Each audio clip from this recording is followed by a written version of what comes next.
Shalom.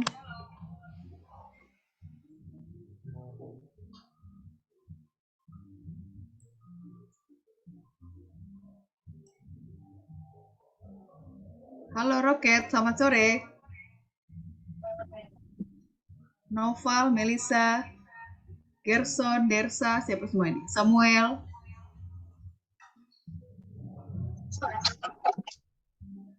Baik, saat ini kita akan sama-sama belajar tentang mendeklarasikan mandat Sang Raja.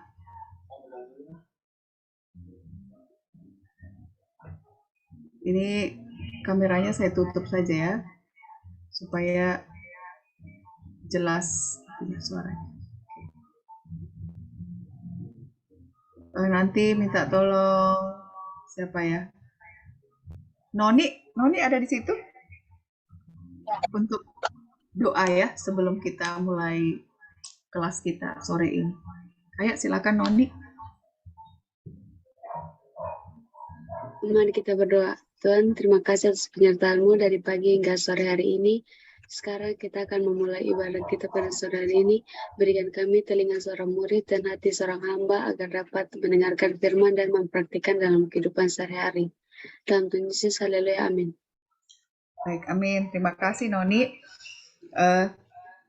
Sore ini kita akan sama-sama pelajari tentang tema kita di bulan Agustus ini, yaitu mendeklarasikan mandat Sang Raja atau menyatakan perintah, ya, melaksanakan perintah Tuhan.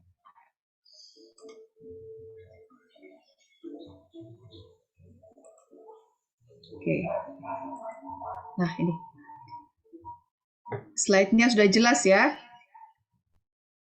Mendeklarasikan mandat Sang Raja.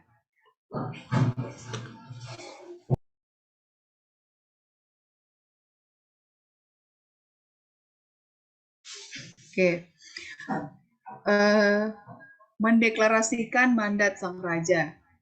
Kalau kita artikan secara seperti yang tercantum ya, seperti yang tercantum di Kingsword, karena semua bahan yang saya ambil di sini adalah sumbernya itu dari Kingsword.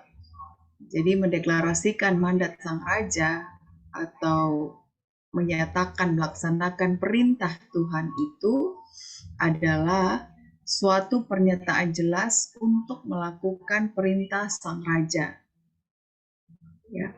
Nah, di sini kalau kita lihat di Kingsword itu di bagian pengantar redaksi, kalau tidak salah di situ di-sharekan ayat acuannya itu dari bagian Alkitab di Kisah Para Rasul 4 ayat 33. Di sini siapa yang bisa bantu saya? Yuk bacakan Kisah Para Rasul 4 ayat 33. Siapa ya? Gerson, coba Gerson. Gerson ada? Ada, Ibu. Nah, minta tolong Gerson, ayo baca Kisah Para Rasul 4 ayat 33.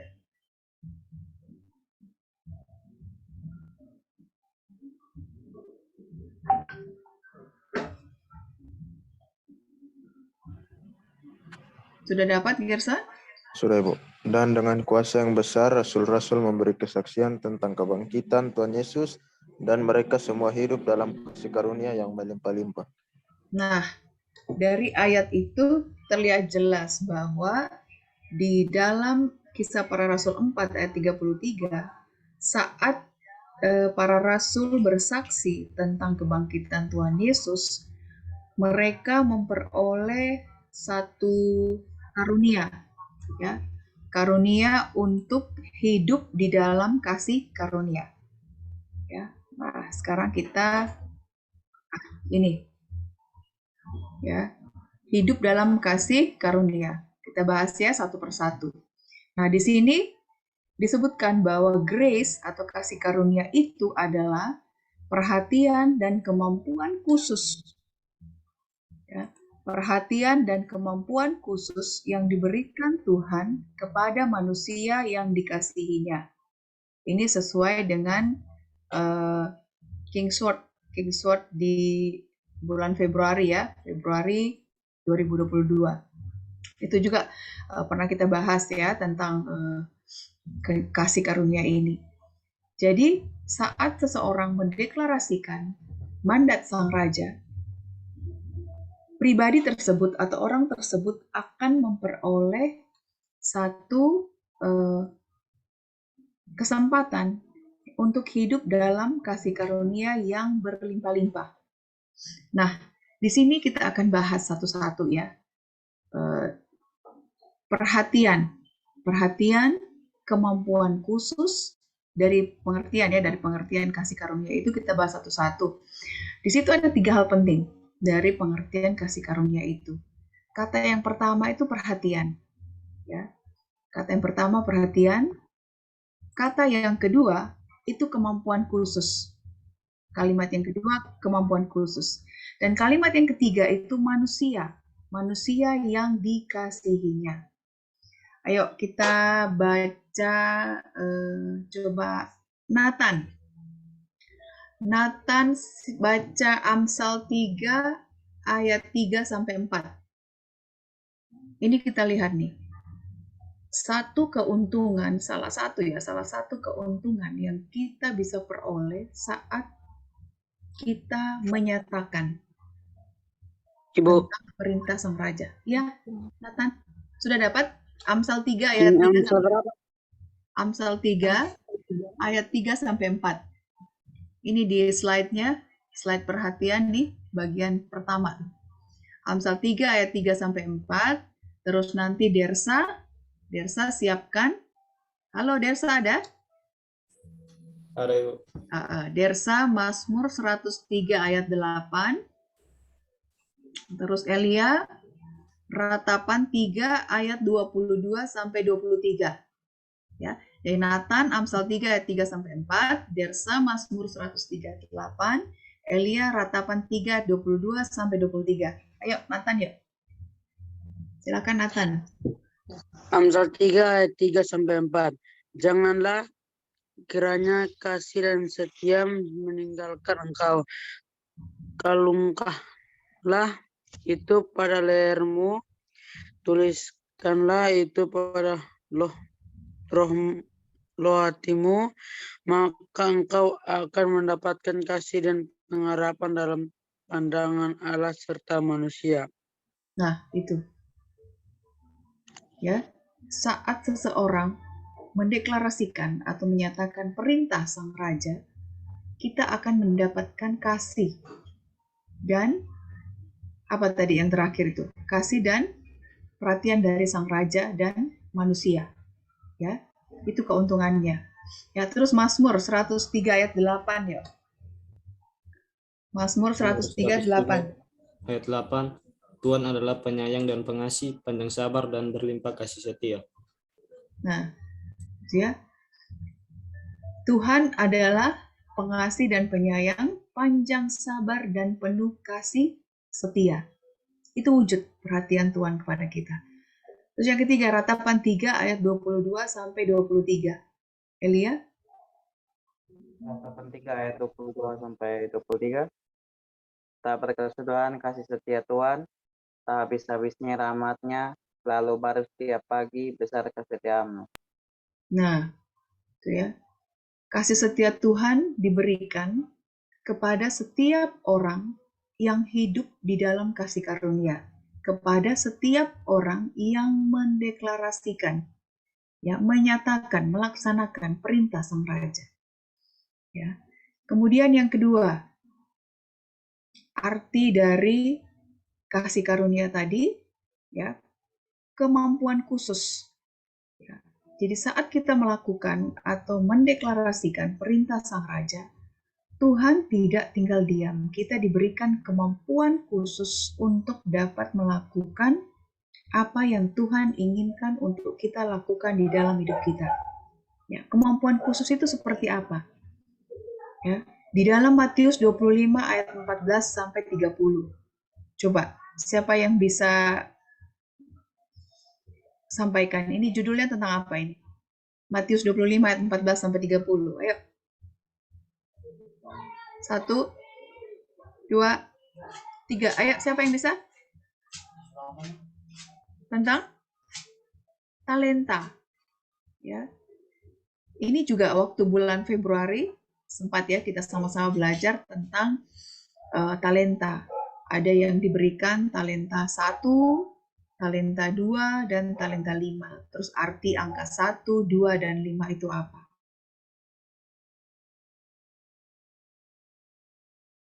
Dalam hidup itu adalah Tuhan. Angka 2 itu berbicara tentang hubungan.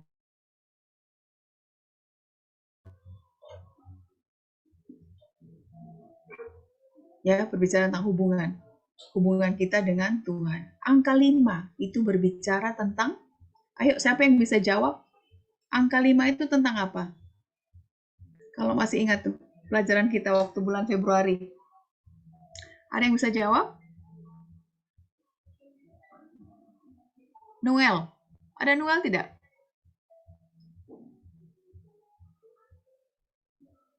Halo Noel. Anugerah Allah, Ibu. Angka 5 itu berbicara tentang luka yang diderita oleh Tuhan Yesus di atas kayu salib. Ya, luka itu untuk mengingatkan kita. Ya, kalian bisa buka nanti. Ya, angka 5 itu ya berbicara tentang luka yang diderita di kedua kaki, di lambung, kemudian di mana lagi? Di kepala, ya, itu ada semua. Well, coba baca 1 Korintus 12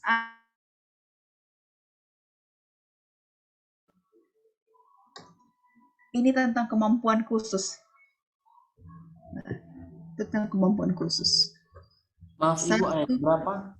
1 Korintus 12 ayat 1 sampai 11. Sekarang tentang karunia-karunia roh, aku mau saudara-saudara supaya kamu mengetahui kebenarannya. Kamu tahu bahwa pada waktu kamu masih belum mengenal Allah, kamu tanpa berpikir ditarik dari berhala-berhala yang bisu. Karena itu aku mau meyakinkan kamu bahwa tidak ada seorang pun yang berkata-kata oleh roh Allah dapat berkata, terkutuklah Yesus, dan tidak ada seorang pun yang dapat mengaku Yesus adalah Tuhan selain oleh Roh Kudus. Ada rupa-rupa karunia tetapi satu roh, dan rupa-rupa pelayanan tetapi satu Tuhan. Dan ada berbagai-bagai perbuatan ajaib, tetapi Allah adalah satu yang mengerjakan semuanya dalam semua orang. Tetapi kepada tiap-tiap orang dikaruniakan penyataan roh untuk kepentingan bersama. Sebab kepada yang seorang roh memberikan karunia untuk berkata-kata dengan hikmat, dan kepada yang lain roh yang sama memberikan karunia berkata-kata dengan pengetahuan. Kepada yang seorang roh yang sama memberikan iman, dan kepada yang lain ia memberikan karunia untuk menyembuhkan. Kepada yang seorang roh memberikan kuasa untuk mengadakan mujizat, dan kepada yang lain ia memberikan karunia untuk bernubuat, dan kepada yang lain lagi ia memberikan karunia untuk membedakan bermacam-macam roh. Kepada yang seorang ia memberikan karunia untuk berkata-kata dengan bahasa roh, dan kepada yang lain ia memberikan karunia untuk menafsirkan bahasa roh itu. Tetapi semuanya ini dikerjakan oleh roh yang satu dan yang sama, yang memberikan karunia kepada tiap-tiap orang secara khusus seperti yang dikehendakinya.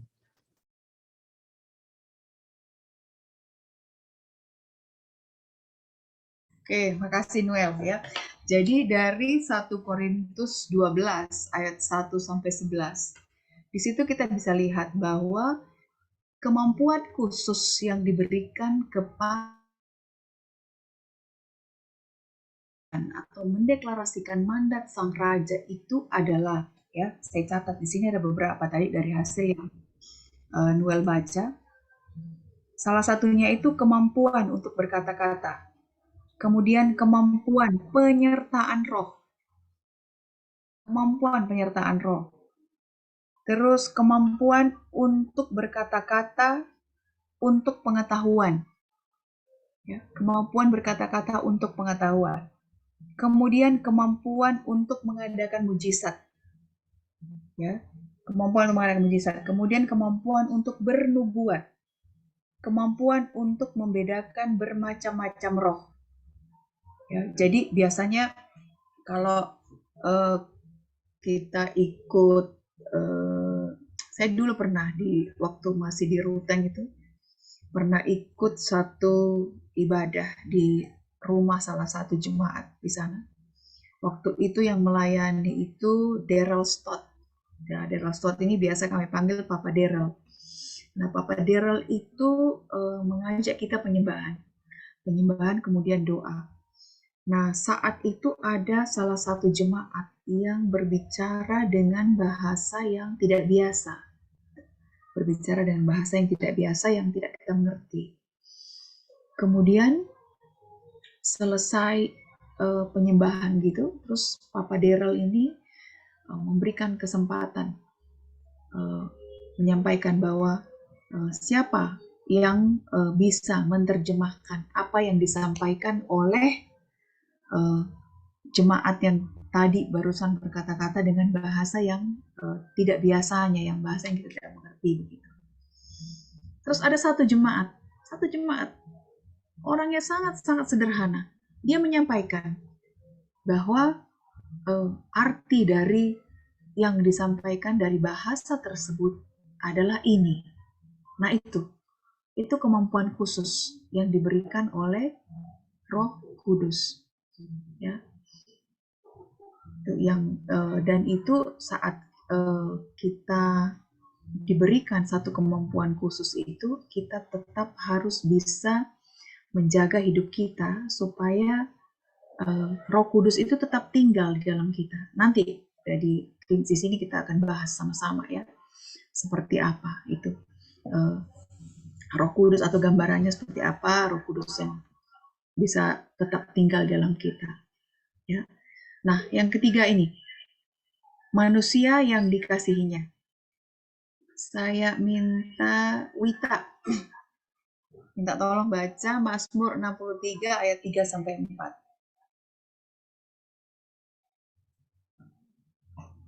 Ada Wita?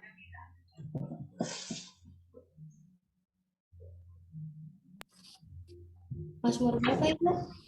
Mazmur 63 ayat 3 sampai 4.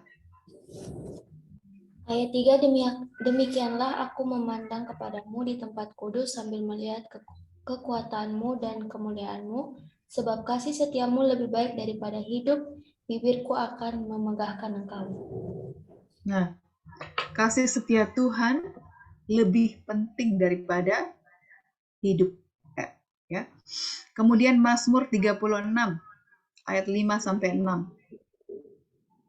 Ini coba Wita lagi deh. Wita. Minta tolong Wita baca Mazmur 36 ayat 5 sampai 6.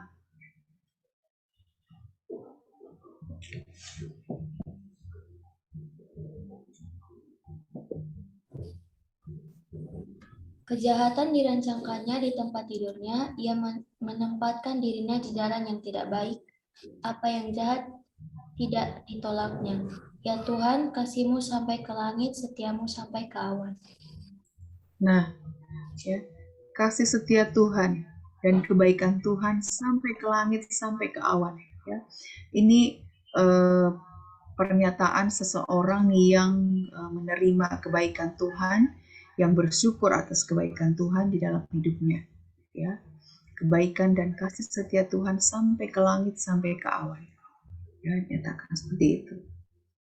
Nah, berikutnya, nah ini. Seseorang yang hidup di dalam kasih karunia itu mendapatkan satu keuntungan ya, untuk terus membangun dan meningkatkan kualitas diri.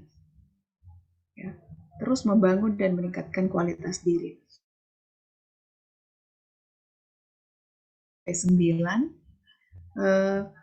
kekuatan menjadi sempurna di dalam kelemahan. Ya, saat kita hidup di dalam kasih karunia, kekuatan kita menjadi sempurna di dalam kelemahan. Artinya seperti ini, kelemahan sempurna.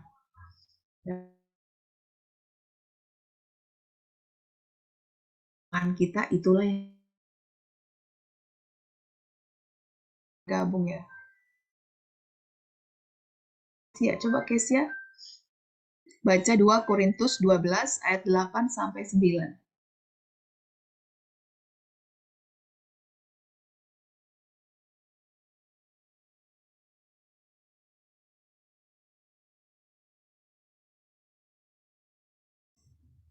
Kesia minta tolong baca 2 Korintus 12 ayat 8 sampai 9.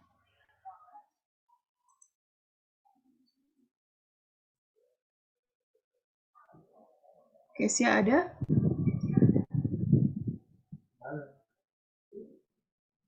Iya, Ibu. Halo? Iya, Ibu. Kesia minta tolong ya baca Korintus 12 ayat 8 sampai 9. Terus nanti Noval, siapkan ya. Noval Yohanes 1 ayat 14. Terus 2 Korintus 2 Korintus 12 ayat 8 sampai 9.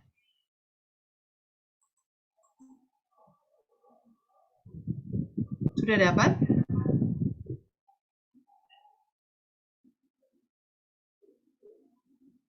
Noval Yohanes 1 ayat 14.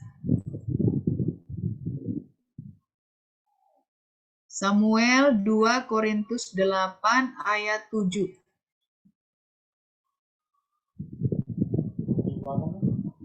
2 Korintus 8 ayat 7. Halo, Kesia.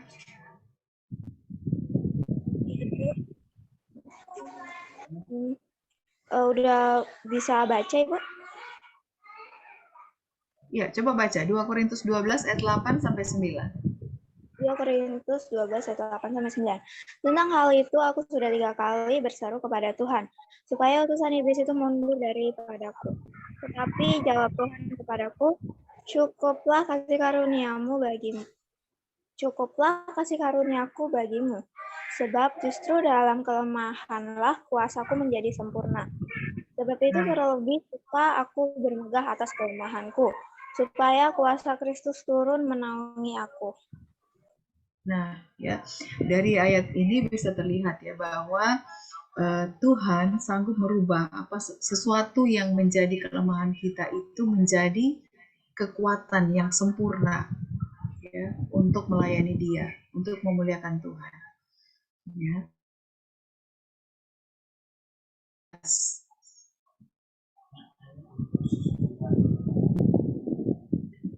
Noval Yohanes 1 ayat 14 ya. Yohanes 1 ayat 14. Firman itu telah menjadi manusia dan diam di antara kita. Dan kita telah melihat kemuliaannya, yaitu kemuliaan yang diberikan kepadanya sebagai anak tunggal Bapa, penuh kasih karunia dan kebenaran. Nah, ya, dari ayat itu bisa jelas ya bahwa seseorang yang hidup di dalam kasih karunia itu dapat melihat kemuliaan Tuhan. Dapat melihat kemuliaan Tuhan. Kemudian Samuel, 2 Korintus 8 ayat 7. 2 Korintus 8 ayat 7. Maka sekarang sama seperti kamu kaya dalam segala sesuatu, dalam iman, dalam perkataan, dalam pengetahuan, dalam segala kemudahan, untuk membantu dan dalam kasihmu terhadap kami, demikianlah juga hendaklah kamu kaya dalam pelayanan kasih. Nah ya, jadi seseorang yang hidup di dalam kasih karunia, seorang yang hidup dalam kasih karunia itu akan berlimpah di dalam iman, di dalam ucapan, di dalam pengetahuan, dalam ketekunan, dalam segala hal. Ya. Nah, ini. Nah, sama-sama kita lihat. bersaksi. Ya. Bersaksi itu artinya memberitakan kabar keselamatan. Nah, di sini saya dapat internet ini dikatakan bahwa bersaksi menurut Kristen adalah memberikan kesaksian, informasi, berita, kabar baik tentang Injil Yesus Kristus. Ya. Jadi bersaksi itu kita memberitakan tentang Injil. Injil itu apa? Injil itu firman Tuhan. Ya, isi Alkitab. Ya. Yesus Kristus kepada orang lain. Bersaksi adalah sebuah proses setiap hari dan membawa dengan segala hikmat menolong orang lain yang tidak percaya untuk mengambil satu langkah untuk semakin mendekat kepada Yesus. Nah, di sini bisa kelihatan dari arti menginginkan kita untuk kita bersaksi. Karena ternyata dengan bersaksi itu kita bisa menolong orang lain. Melalui kesaksian yang kita sampaikan itu, untuk semakin hidup mendekat kepada Kristus. Nah, di sini saya dapatkan beberapa hal-hal yang berkaitan dengan kesaksian, tentang bersaksi. Ya. Nah, di bagian bawah ini sengaja saya kasih titik-titik supaya kalian bisa carilah sendiri tentang pentingnya bersaksi, kemudian bersaksi itu apa, manfaat bersaksi itu apa dari ayat-ayat Alkitabnya ya. Di sini hanya saya kasih 3 contoh saja. Yang pertama itu dalam Kisah Para Rasul 1 ayat 8. Tetapi kamu akan menerima kuasa. Jadi seseorang yang melakukan kesaksian atau yang bersaksi itu dia bukan karena kekuatannya, tetapi karena ada kuasa Roh Kudus. Ya. Tetapi kamu akan menerima kuasa kalau Roh Kudus turun ke atas kamu, dan kamu akan menjadi saksiku di Yerusalem dan di seluruh Yudea dan Samaria dan sampai ke ujung bumi. Ya. Dari ayat ini, Kisah Para Rasul 1 ayat 8 sangat jelas terlihat bahwa dimanapun kita berada, itu adalah atas kehendak Tuhan. Dimanapun kita berada, di lingkungan manapun kita berada dan bertemu dengan siapapun, itu Tuhan punya rencana. Ya, Tuhan yang menentukan, Tuhan yang mengatur semuanya. Ya, supaya kita bersaksi. Dan saat kita bersaksi itu bukan karena kekuatan kita, bukan karena kemampuan kita, tapi itu karena ada Roh Kudus. Ya, Roh Kudus yang turun ke atas kita. Bagaimana supaya Roh Kudus itu turun ke atas kita? Kita harus jaga hidup baik-baik. Ya, karena Roh Kudus, saat kekudusan itu ada, Roh Kudus itu akan tinggal dalam kita. Ya, dan saat itulah kita menerima kuasa dan kemampuan khusus untuk bersaksi. Yang kedua, Mazmur 5 ayat 19. Yesus tidak memperkenankannya, tetapi ia berkata kepada orang itu, pulanglah ke rumahmu, kepada orang-orang sekampungmu, dan beritahukanlah kepada mereka segala sesuatu yang telah diperbuat oleh Tuhan atasmu dan bagaimana ia telah mengasihani engkau. Jadi bersaksi itu semuanya diawali dari di dalam rumah, dari orang-orang yang kepada orang-orang yang terdekat dengan kita. Ya. Itu bersaksi. Ya, supaya ada kemenangan. Supaya ada kemenangan bagi orang-orang seisi rumah kita. Karena ada satu ayat, saya lupa di mana itu, yang disebutkan bahwa jika ada satu orang, itu juga akan diselamatkan. Itu tujuannya itu. Karena kita bersaksi itu tujuannya untuk kita dan keselamatan orang-orang yang ada di sekeliling kita. Yohanes 3 ayat 16. Karena demikianlah Allah mengasihi isi dunia ini sehingga dikaruniakannya anaknya yang tunggal itu, supaya barang siapa yang percaya akan dia jangan binasa, melainkan beroleh hidup yang kekal. Jadi tujuan utama kita bersaksi itu adalah untuk memperoleh hidup yang kekal. Ya, bagi kita dan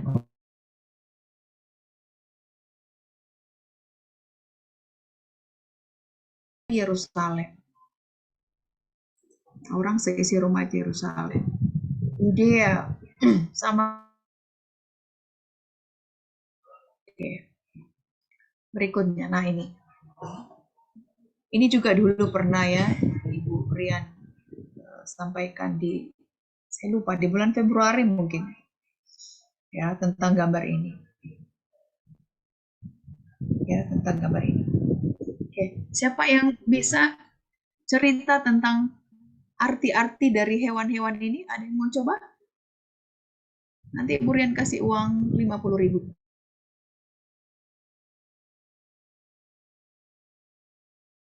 Ibu, siapa yang bisa? Yuk. Ada yang bisa?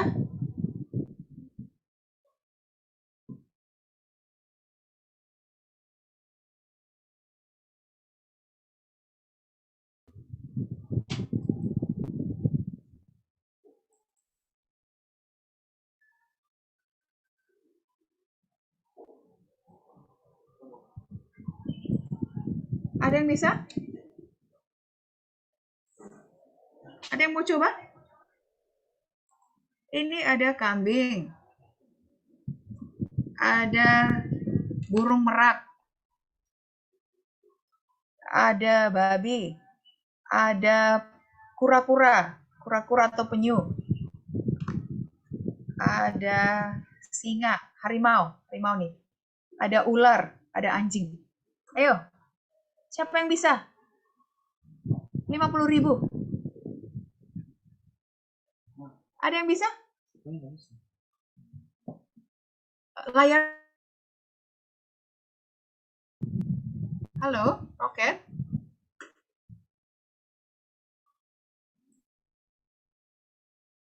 Halo, Roket. Ada yang bisa? Oh.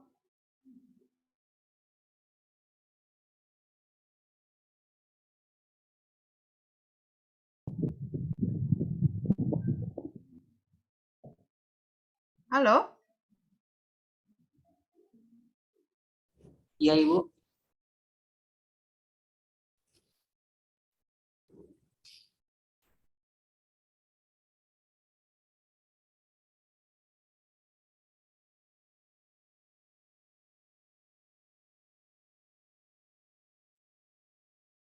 Roket, tadi gambarnya bisa kelihatan jelas enggak? Tadi masih di slide paling awal, Ibu. Loh, kok bisa begitu? Kita coba lagi ya. Waduh, berarti sia-sia ini. Kok bisa ya?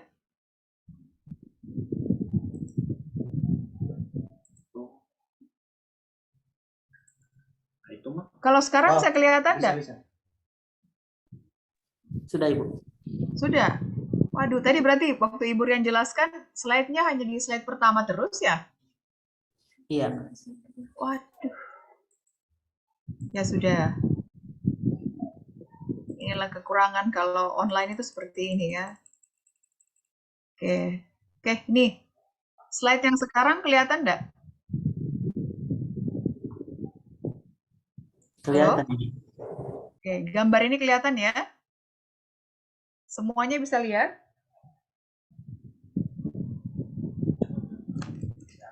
Nah, bisa lihat? Bisa, Ibu. Kambing, bisa lihat?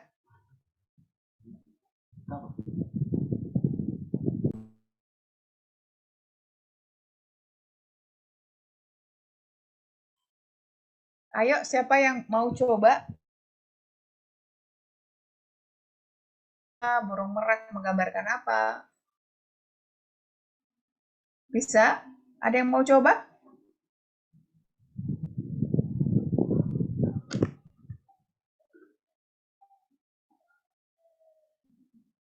Baik ya. Jadi ini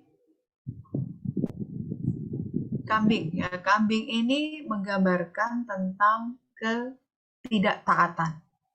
Ya, menggambarkan tentang ketidaktaatan. Kemudian merak. Merak menggambarkan kesombongan. Babi itu tentang keserakahan. Kemudian penyu atau kura-kura itu menggambarkan tentang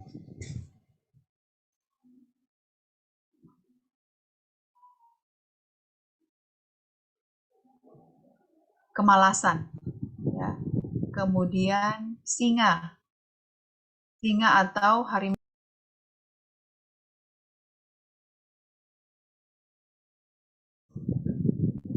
Singa atau harimau ini menggambarkan tentang keangkuhan, ya, kekuatan yang mengandalkan seseorang yang mengandalkan kekuatannya sendiri, ya, dominasi. Kalau singa. Kemudian ini ular, ular itu tentang kelicikan, ya, kelicikan, kemunafikan, semua. Kemudian anjing ini menggambarkan seseorang yang selalu apa istilahnya itu seseorang yang selalu merongrong kita tentang kelemahan kita, tentang segala sesuatu yang berusaha untuk menekan kita, ya, gitu kalau anjing. Nah, ini tadi ya sempat kita bahas di depan tadi bahwa kita dapat bersaksi, kita dapat hidup di dalam kasih karunia itu apabila seperti ini, ya. Coba perhatikan ini. Alkitab. Ya, Alkitab di sini bisa terlihat jelas ya. Alkitabnya terbuka, kemudian bersinar. Artinya orang ini dia Alkitabnya itu selalu dibaca. Ya. Dia memiliki hubungan dengan Tuhan. Kemudian lihat ini. Matanya berseri-seri dan mulutnya terbuka. Artinya orang ini pun dia menyaksikan kebaikan Tuhan di dalam hidupnya. Terus merpati. Lambang merpati ini adalah lambang Roh Kudus. Merpatinya tidak bersayap. Ya, karena kalau merpatinya bersayap, artinya merpatinya itu tidak mau tinggal di dalam hidup kita, ya. Dia tidak siap untuk terbang, tidak mau tinggal dalam hidup kita.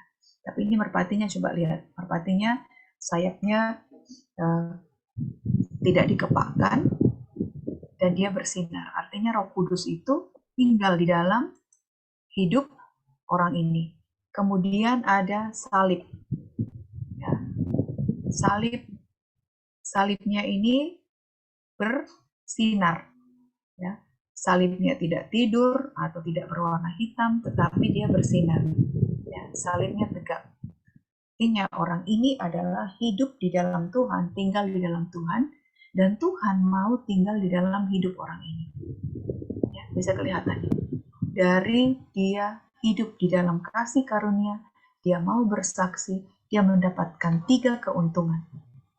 Ya, Tuhan mau tinggal di dalam hidup orang ini dan hidup orang ini dikuasai oleh atau dikontrol oleh Tuhan, dipimpin oleh Roh Kudus.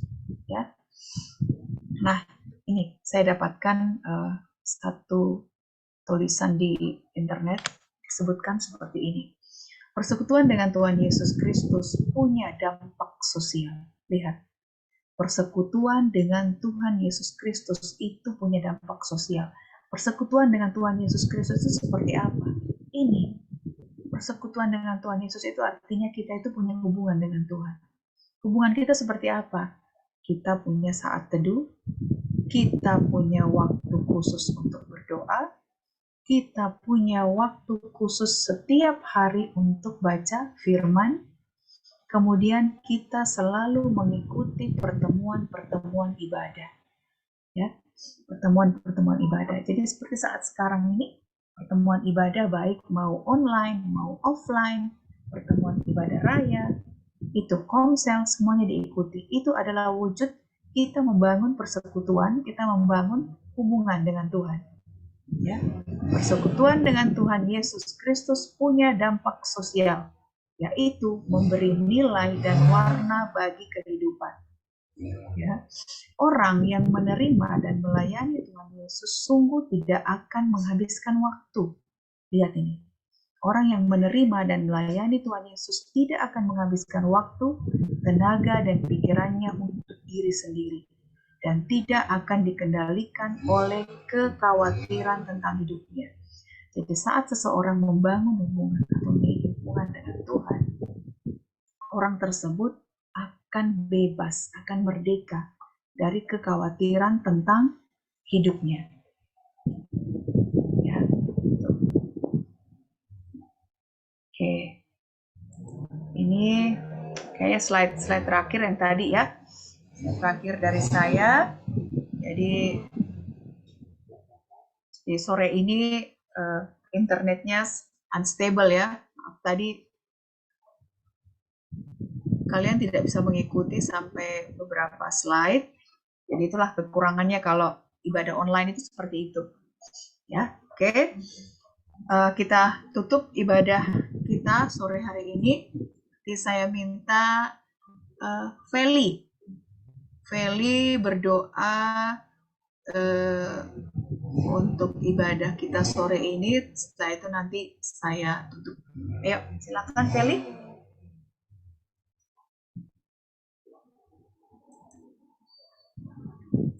Halo Feli. Oke. Mari kita berdoa. Itu kami sudah selesai ibadah, semoga ibadah ini terjaga dan kasih Tuhan karena sudah memberkati ibadah ini Allah sampaikan. Amin. Oke, segala puji dan syukur kami sampaikan kepadamu Tuhan, Kau Allah yang baik.